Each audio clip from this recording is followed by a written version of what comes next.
When can you say that it's enough? We all have goals we want to achieve. Some want to live a simple life, while others want more. Some want enough money to live a frugal life, while some want a lot of money to buy their own private planes. So when can we say that we have enough? When will we be content? I think this is a question a few people have asked themselves.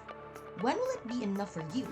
I've been on my journey to financial independence for the past few years.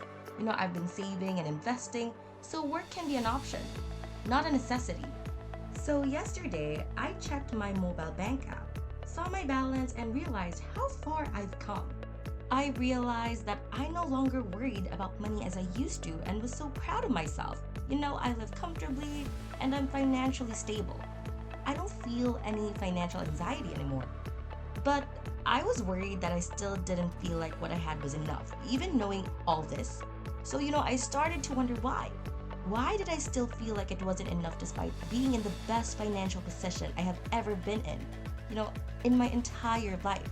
So, I think this is an important question we should all ask ourselves. Welcome to Savvy, where we have lots of practical wisdom to share. Hey, don't forget to hit the like button below, subscribe, and hit that notification bell for more advice here on Savvy. So today I'll share with you how much money is enough money. So how much money do you need to have for you to be able to say that you have enough? It would be best if you ask yourself this because you could spend all your life savings and investing, which might never be enough for you. So what does enough mean? I searched it up on Google and found that it means sufficient to meet a need or to satisfy a desire. So after searching that definition of enough, I thought that maybe I didn't feel like I had enough because I thought it would be enough once I reached financial independence. I can now meet my needs and I'm more than capable of meeting my needs. But I have yet to satisfy my wants. This is because I've spent the past years saving and investing. Hence, most of my focus was on investing for my future, which meant I cut back on spending on things I just wanted but didn't need. I thought about it more and, I realized that when you're pursuing financial independence, it's like going on a hike. It's like going on a walk with a destination in mind. That beautiful scenic view at the top of the mountain. When you go on a hike, you start from the very bottom of the hill, where you won't see much of the top. But as you go further into the journey, the more you see where you're heading. When starting your journey to financial independence, you have a goal in mind, thinking that it will be enough once you reach that. But the beauty of going on a hike is so gradual that you need to take a minute to see how far you've come and appreciate it for what it is. The same goes for financial independence, and you realize that you've reached enough before reaching your end goal. So when you want something, getting caught up in the grind to get what you want is easy and you forget to recognize what you've already achieved. My idea of what's enough had changed from when I first started my journey to financial independence to now. So taking the first steps on your journey is difficult, because you need to know what are the things that are hindering you from reaching financial independence. Becoming financially independent is retiring from paycheck to paycheck life. Technically, you already have enough because enough means meeting your basic needs. So when you have just enough to survive daily, this may technically be enough. Still, it's not a healthy lifestyle because you'll constantly worry about what if you lose your job or something happens. You'll need funds you can't fund because you only have enough to meet your basic needs. So let me just ask you this before I continue. What kind of life do you envision for yourself? Once you've accomplished this, will this be enough for you? Please do share it with us in the comments below. Okay, so a necessary step in starting your journey to financial independence is building a solid foundation to protect you from whatever life throws your way. So, you must have an emergency fund. After knowing the roadblocks in your path to financial independence and finding specific solutions, you'll start to feel like money is less of a burden to you. Okay, for the second step is that once you have a strong foundation and are prepared for whatever life throws at you, you'll still need a little more room to breathe. So it's more than just meeting your basic needs and having an emergency fund. It's now more on saving and investing.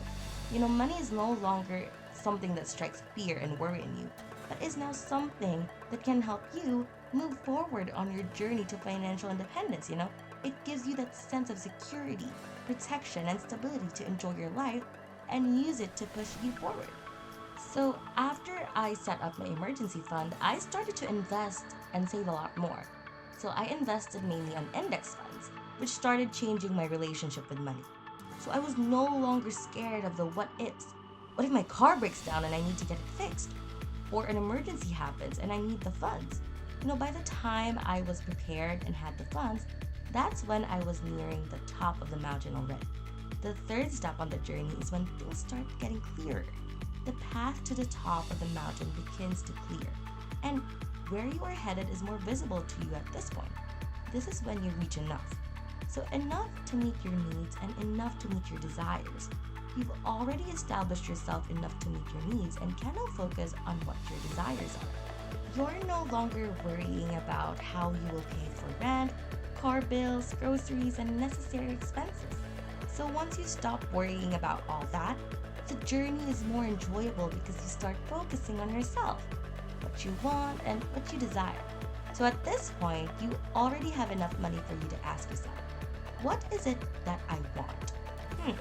How can I use money to live a fulfilling life during my time here on earth? You then have the option not to work anymore because you're no longer being held back by money. I recognize how far I've come as I look back at how I felt when I look back at my bank account balance. I know now that I've reached far enough before gaining financial independence. Enough for me isn't having $1 million. All I need is security and stability. I need the kind of security that will help me keep moving forward. Enough isn't a number. It's a feeling because you can have all the money in the world and you could still feel like you don't have enough. It's the feeling of contentment when you can say, I'm good at where I am now and want to stay this way. Enough for me is not being held back by money. You don't need to wait until you're financially independent to say you have enough. All you need to do is take a moment to recognize the beauty of where you're in your journey. Once you live life the way you want to, that's when it's enough. So, that's enough practical wisdom for today. Don't forget to give us a thumbs up below. We will be posting 4 to 5 videos per week. So click the subscribe button and that notification bell to be notified of our new videos. Thanks for tuning in. See you in the next video.